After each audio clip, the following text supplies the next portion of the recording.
Apakah mengkhidbah seorang wanita yang baru dijanjikan akan dikhidbah oleh lelaki lain dibolehkan? Wah, serius nih. Apakah mengkhidbah? Ya, mengkhidbah maksudnya meminang seorang wanita. Alhamdulillah kau masih meminang seorang wanita. Sampai laki-laki LGBT itu baru dijanjikan akan dikhidbah. Oh, rapopo. La yahillu li muslimin ayaktiba fawqa khidbati akhi. Tidak boleh meminang yang sudah dipinang. Itu nggak boleh. Pak Haji, ya, anak bapak sudah dipinang si Anu ya? Iya. Berapa dia bayar kemarin? 20 juta. Saya bayar 25, Pak. Bermusuhan, nggak boleh. Tapi kalau hanya sekedar baru janji, belum ada deal, nggak apa-apa dipinang. Tapi niatnya jangan menyalip. Valentino Rossi itu. Dan laki-laki lain tersebut sakit hati, apakah kita berdosa karena menyakitinya? Bagusnya kau tanya dia dulu, kemarin kau pinang dia itu deal apa tidak, jadi apa enggak? Ditanya ya, wah ini piro sampean.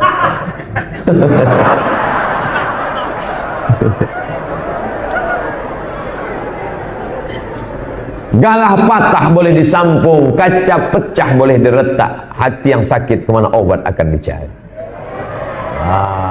Kalau sudah sakit hati, na'udzubillah, setan pun datang berbisik-bisik, alladzi waswisu fi sudurin nas minal jinnati wan nas, santet, berakhir pada sihir. Maka jangan sampai menyakiti hati orang lain. Ustaz, saya termasuk akhwat yang selalu was-was. Setiap wudhu saya merasa selalu keluar angin. Kalau kamu sedang sholat, tiba-tiba ada yang membisikkan keluar angin, keluar angin, keluar angin, keluar angin, keluar angin, maka jangan batalkan sholatmu. Tidak ada dua. Kalau ada dua baru kau batalkan sholatmu. Yang pertama, tasma'a sautan, kau dengar suara. Yang kedua, tajidu rihan, kau cium bau. Kalau kau dengar suara, kau cium bau, baru kau batalkan. Tapi selama tak ada suara, tak ada bau, maka tak batal.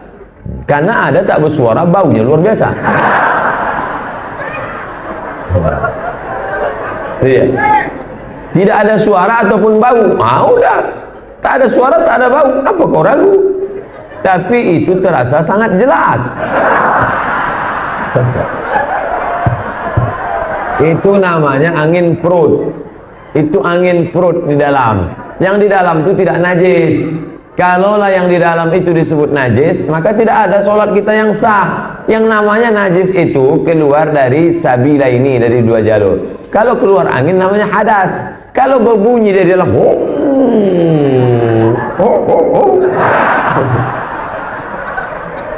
itu tidak batal. Yang dimaksud suara di situ adalah suara angin keluar. Awak niyo nanyo pak, kau bahasa awak lo. Nek nang Jogja ya bahasa Jogja. Ampoko sapa nanyo lah lamo di Jogja, tapi dah dek lamo.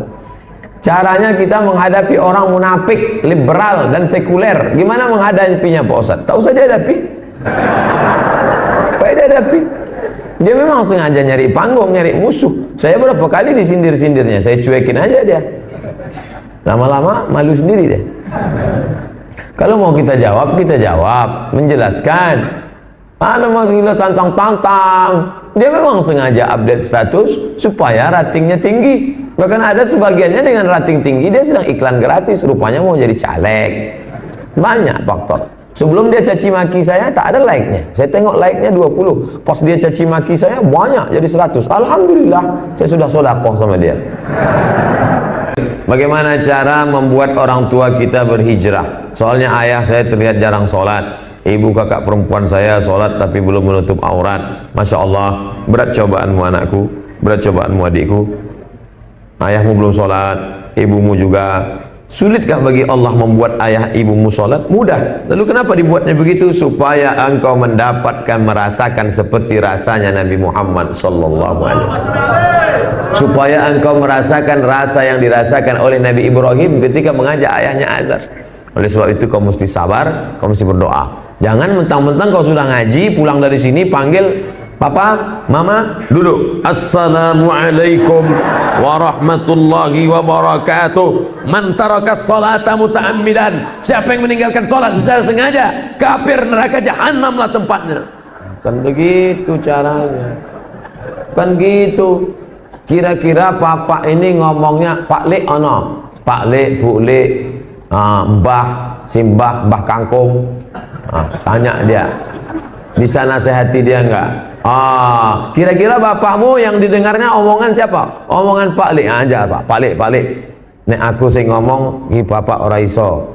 Pak Lek yang ngomong sama dia ya. Masalahnya apa, Nduk? Masalahnya supaya sholat. Aku ora sholat kok.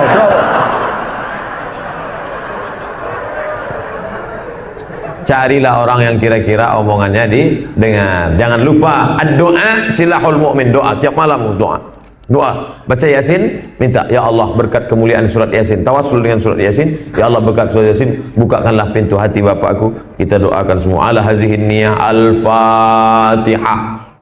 Ustaz, saya seorang penulis novel, kelihatan dari tulisannya.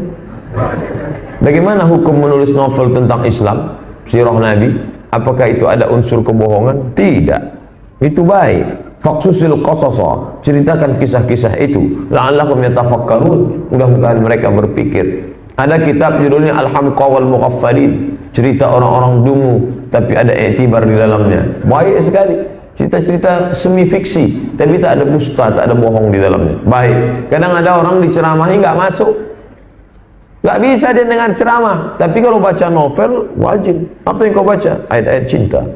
Apa ketika cinta bertasbih? Apa di bawah mihrab cinta? Itu apa lagi? Ketika cinta bertalbiyah.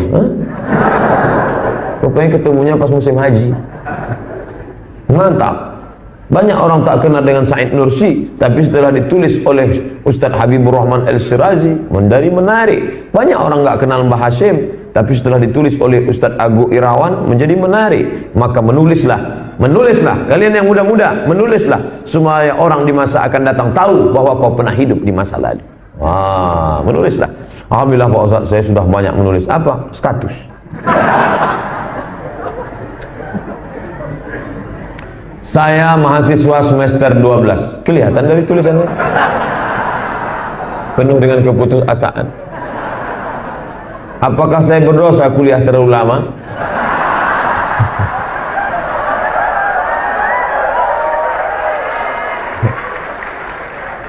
Mohon doanya Ustaz agar saya segera diwisuda. Nulis skripsi dulu, minta wisuda langsung. Dosennya orang Indonesia, belajar di Indonesia, bukunya bahasa Indonesia, bisa 12 semester. Jadi, tapi kalau dibandingkan dengan pecandu narkoba, kau masih alhamdulillah. Hidup ini tergantung kita membandingkan dengan apa, betul? Kalau kita bandingkan diri kita dengan orang Australia, oh kita hitam. Tapi kalau dibandingkan dengan orang Afrika, kita lebih putih. Nah, jadi gitu juga. Supaya untuk pelipur lara, bandingkanlah dengan pecandu narkoba, pezina. Kau tak ada apa-apanya. Masih baik. Kau masih baik, coba cepat wisuda. Kami ramai-ramai mendoakan insyaallah. Dan kasihan betul orang tua itu di rumah. Apa bedanya musibah dengan cobaan yang datang dari Allah? Terima kasih Pak Ustaz. La yusibul mu'min min nasabin wala wasabin wala saqamin wala syaukin yastakuha. Sakit, demam, gundah gulana, susah hati, duri menusuk tapak kaki, illa kafarallahu anhu biha sayyi'atu. Allah akan menghapuskan dosa-dosanya. Misalnya kita demam. Dari mana kita tahu bahwa itu ujian atau untuk menghapuskan dosa? Nggak tahu kita. Yang penting kita husnuzan kepada Allah. Sakit kita, na'udzubillah, sakit berat, sakit yang ringan, pano, kuda, kudis, karak, kurak. Yang agak berat, jantung koroner, diabetes mellitus. Dari mana kita tahu bahwa penyakit itu tiga? Yang pertama, Allah menghapuskan dosa. Yang kedua, Allah menaikkan derajat. Yang ketiga, Allah ingin memberikan balasan bi ghairi hisab. Kita nggak tahu antara yang tiga. Maka kita husnuzon kepada Allah. Makanya kalau kita jenguk orang sakit, sabar ya Nduk, sabar ya Mas. Iki Allah Ta'ala insya Allah ngijabahi doa sampean.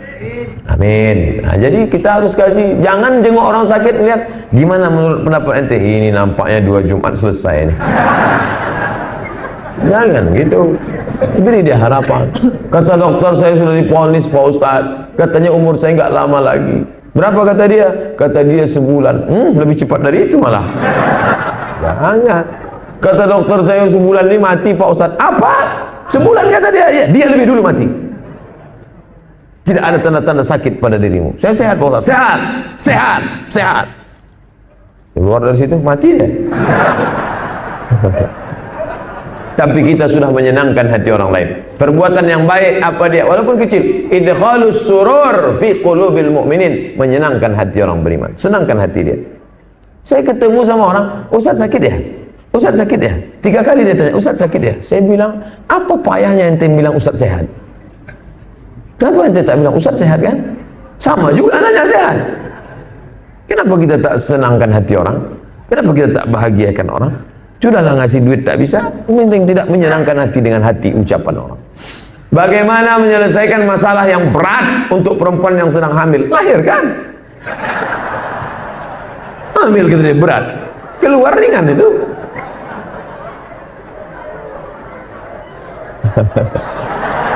Tahu ibu.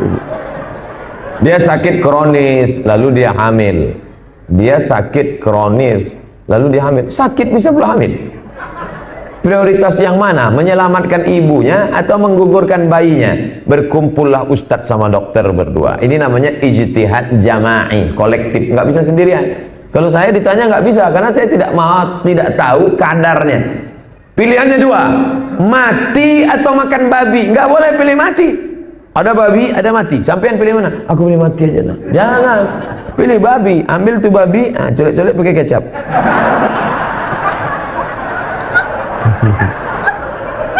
Nggak boleh pilih mati.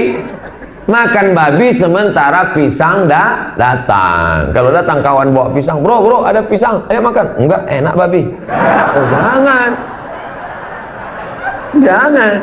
Nah, begitu juga dengan ini. Ibunya mati atau anaknya? Mudarat yang tertinggi adalah ibunya, karena ibu ada suami, ada anak-anak. Sedangkan ini tidak. Maka di beberapa kasus dibolehkan ijtihad. Ijtihad itu menggugurkan kandungan.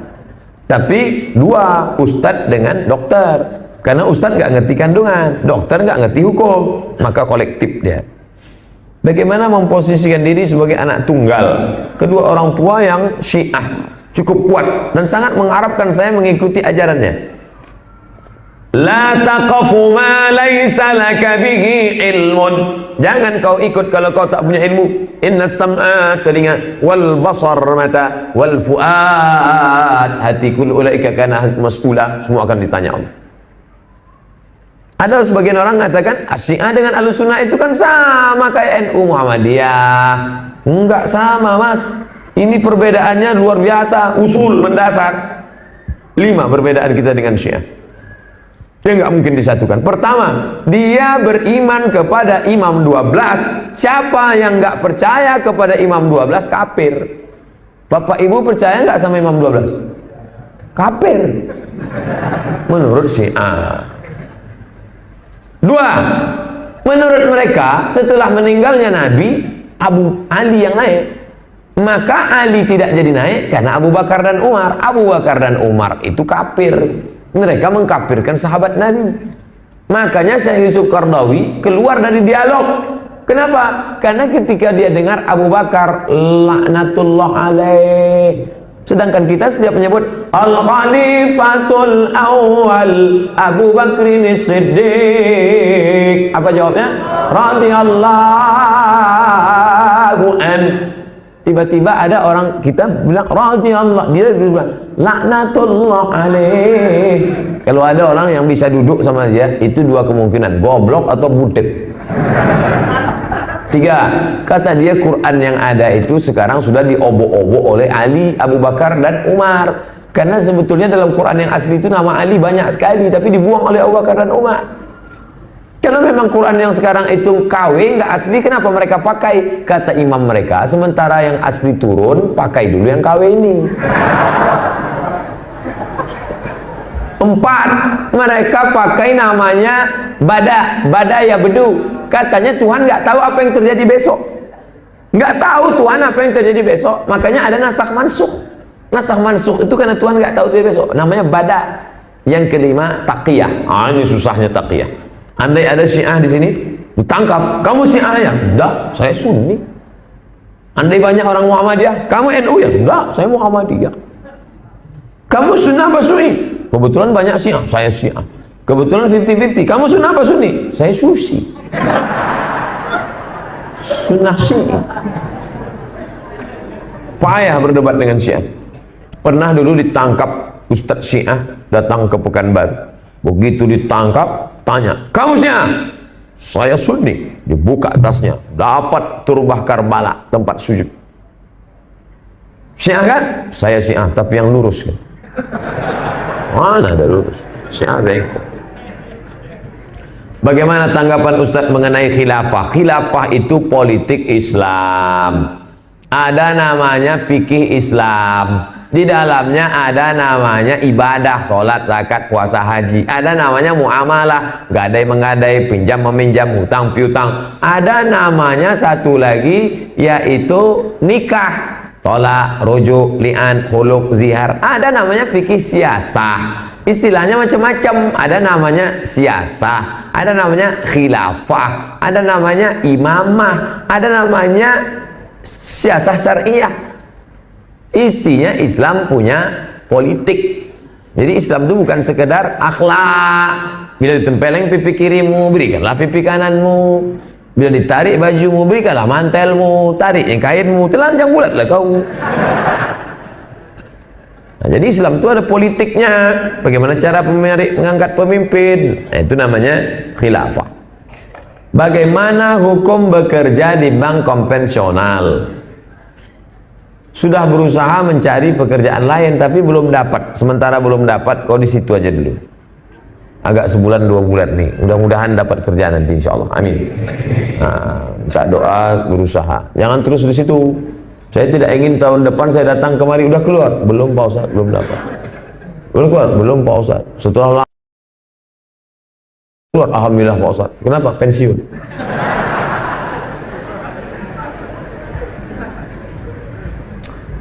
Bagaimana cara kita menyikapi sesuatu ketika kita ingin menjalankan salah satu sunnah seperti memakai cadar? Pada saat itu ngaji gabung sama yang boleh nggak pakai cadar. Hukum cadar yang diambil oleh jamaah tersebut, hukum memakai cadar yaitu mubah, boleh. Sebaiknya tidak memakai cadar seperti itu. Sedangkan kita nyaman dengan pakai cadar, pakai aja cadar. Saya termasuk yang berpendapat ikut ulama mengatakan cadar itu hukumnya mubah, boleh. Sedangkan ulama Saudi Arabia, Syekh Ibnu Utsaimin mengatakan cadar wajib. Syekh bin Bas mengatakan wajib. Tapi Syekh Albani mengatakan tidak wajib. Jadi ikhtilaf mereka. Saya termasuk mengatakan tidak wajib. Tapi yang gadis-gadis pakai cadar bagus. Apalagi yang cantik.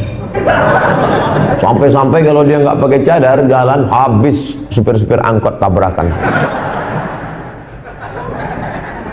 Nauzubillah. Oleh sebab itu kalau dia pakai cadar ya nggak apa-apa, jangan ngejek. Nah ninja nih, jangan. Dia sedang menghormati saudaranya. Kalau ada perempuan bercadar, itu dia bukan menjaga dirinya, dia sedang menjaga diri orang lain supaya jangan buat dosa. Kalau ada mahasiswi bercadar, dia bukan menjaga diri dia menjaga teman-temannya supaya jangan resek ke dia. Dia juga menjaga dosennya supaya khusyuk ngajar, jangan ngeliatin wajah dia aja. Ustaz, kau tahu saya kan dosen.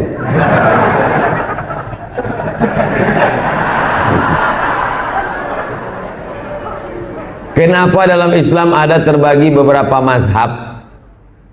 Dia bilang cuman Islam yang ada mazhab. HKBP, Pantekosta, Metodis, Ortodok, Katolik, Protestan. Sebelum lanjut, jangan lupa dukung terus channel Hijrah Reaction. Terima kasih. Banyak lagi. Nanti saya sebutkan mazhabnya semua ragu. Jangan-jangan Ustadz ahli mazhab situ juga. Kenapa terbagi beberapa mazhab? Padahal nabinya, kitab sucinya kan sama. Siapa yang menunjukkan imam mazhab itu? Fi qulubihim maradun dalam hati mereka ada penyakit. Saya nggak ngerti penyakit apa. Penyakit liver. Maka saya tanya orang yang ngerti. Kebetulan nama bapak ini Syafi'i, Pak Syafi'i. Ya, ini fi qulubi maradun ini artinya apa? Artinya dalam hati mereka ada ragu tentang Allah. Oh, saat itu saya sedang bermazhab Syafi'i. Kenapa Ustaz nanya ke Syafi'i? Karena Syafi'i yang terkenal paham Quran. Kalau motornya rusak, bawanya ke bengkel AC atau ke bengkel motor? Motor, karena dia yang terkenal bengkel motor. Regar dinamo, pergi ke bengkel sana, karena memang dia ahlinya. Ketika rusak AC rumah, pergi ke tukang AC. Ketika rusak AC ke tukang AC, rusak motor ke tukang motor. Kenapa ketika nggak paham agama, pahami sendiri? Kenapa nggak tanya pada ulama? Kenapa cuma 4? Siapa bilang ulama 4? Ada Imam Hanafi, ada Imam Maliki, ada Imam Syafi'i, ada Imam Hambali, ada Imam Al-Auza'i, ada Imam Sufyan As-Sauri, ada Imam Ibnu Abi Layla, ada Imam Sufyan Ibnu Uyainah. Banyak ulama mazhab. Kenapa bilang cuma 4? Kebetulan 4 itu yang masyhur. Kenapa kita mesti ikut ulama? Fas'alu ahla zikri, tanyalah orang yang tahu, in kuntum la ta'lamun. Kalau kamu tak tahu. Saya mau beli laptop, saya nggak tahu tentang laptop, saya nanya, Pak, ini laptopnya berapa inci, berapa harddisknya, berapa RAM-nya? Saya nggak ngerti, tanya orang yang ngerti. Saya dengan Syafi'i sama, Syafi'i manusia, saya manusia, Syafi'i makan, saya makan. Betul, pas makannya iya, yang lain-lain nggak sama. Imam Syafi'i kalau baca buku, ditutupnya yang sebelah sini, dia baca yang ini. Kenapa? Karena kalau ini dia lihat, dia hafal juga. Imam Syafi'i kalau dia jalan dari rumah, telinganya dia tutup sampai masjid baru dia buka.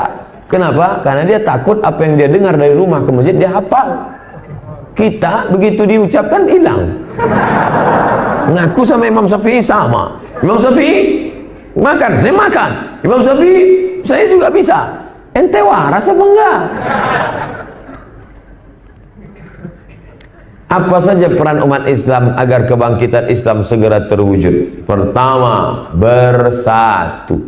Jamaah, alaikum bil jamaah. Makanya jamaah malam ini mudah-mudahan, makanya tadi apa kata protokol? Kebangkitan Islam akan bangkit karena bersatu ini insyaallah. Allahu Akbar. Bangkit insyaallah. Mendengar takbir itu mencret tentara Israel. Luar biasa. Heran mereka, ini orang makannya gudeg kok takbirnya kuat gitu. Kami makan keju takut. Setelah diperiksa, ada tentara Israel yang mati masuk di pasukan Palestina. Dia buka pakaiannya, pakai pampers. Rupanya mereka berani berperang karena dikasih duit banyak dan ketakutan, kencing-kencing mereka. Sedangkan pasukan umat Islam tak ada. Lillahi ta'ala, berjuang fisabilillah. Yang pertama berjamaah dulu, kalau mau bangkit berjamaah. Yang kedua berilmu, karena orang berilmu yang tidak bisa dihasut, tidak bisa digoncang. Ilmu tentang kucing, bahwa yang saya bawa ini kucing, semua orang Jogja mengatakan ini anjing, ini tidak berubah jadi anjing, ini adalah kucing. Saya bawa, cantik anjingnya ya, kucing. Kucing, jangan robah pendapat saya, ini kucing. Gak berapa lama ketemu sama ibu, Ustadz Somad, anjingnya beli di mana? Kucing. Gak berapa lama ketemu sama Ustadz senior saya, Masya Allah, Habibi Ustadz Somad, ada kalb, ini anjing. Anjing apa kucing ini? Ya? Orang berilmu goyang, tak dia goyang. Kalau orang berilmu tidak goyang. Seluruh dunia mengatakan ini anjing, ini tetap kucing. Walaupun senior saya, ini kucing. Ini anjing apa kucing? Kalau nggak percaya, tendang, kucing. Pertama berjamaah, yang kedua berilmu, yang ketiga beramal. Amal. Ini ngaji. Kalau ada yang mengatakan, Masya Allah pengajian di masjid tadi malam ramai berhasil. Belum. Ini baru anak tangga pertama. Ini baru ngumpul jamaahnya. Yang kedua berilmu, habis itu beramal. Barulah kita akan sukses bangkit insya Allah. Amin.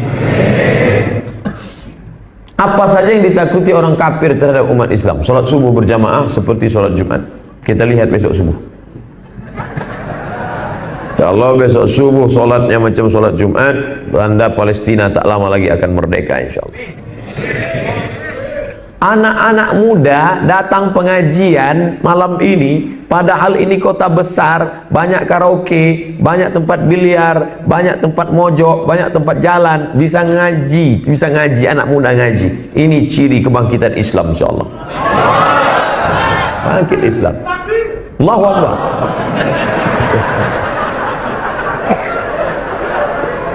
Padahal tadi sore SMS sudah banyak ngajak, Mas, ayo kita jalan-jalan yuk malam ini. Tidak, aku mau pengajian. Ada Ustadz Somad datang dari Riau. Ayo ngaji, enggak. Pokoknya aku yang bayar, Mas. Oke lah. Yang hadir malam ini sudah lulus fit and proper testmu. Ayo aku yang bayar, Mas. Enggak. Pokoknya kalau aku sudah ngaji, aku ngaji. Enggak ada bayar. Habis ngaji nanti kita bareng jalan. Bodoh sampai mawon. Ustadz, saya maaf, ini masalah fikih. Saya sering mengeluarkan cairan ketika sholat. Saya tidak tahu cairan apa itu, banyak cairan. Ini perempuan yang mengalami sakit, maka dia mesti berobat. Apakah itu najis? Tidak, karena itu penyakit. Sebelum sholat dia basuh bersih, habis itu dia sholat. Kalau dia menetes, maka ma'fu anhu. Kalau pada laki-laki sulusul baul, bagi yang kencing menetes tak berhenti, maka dia setelah masuk waktu baru berwudu. Allahu Akbar, Allahu Akbar. Baru dia berwudu. Setelah bersih dia pakai sholat. Kalau menetes pada saat sholat, ma'fu anhu, termaafkan. Tapi tetap berobat. Kusuk, pijat, ortopedi. Ortopedi itu apa tuh? Tulang belakang. Apa hubungan tulang belakang?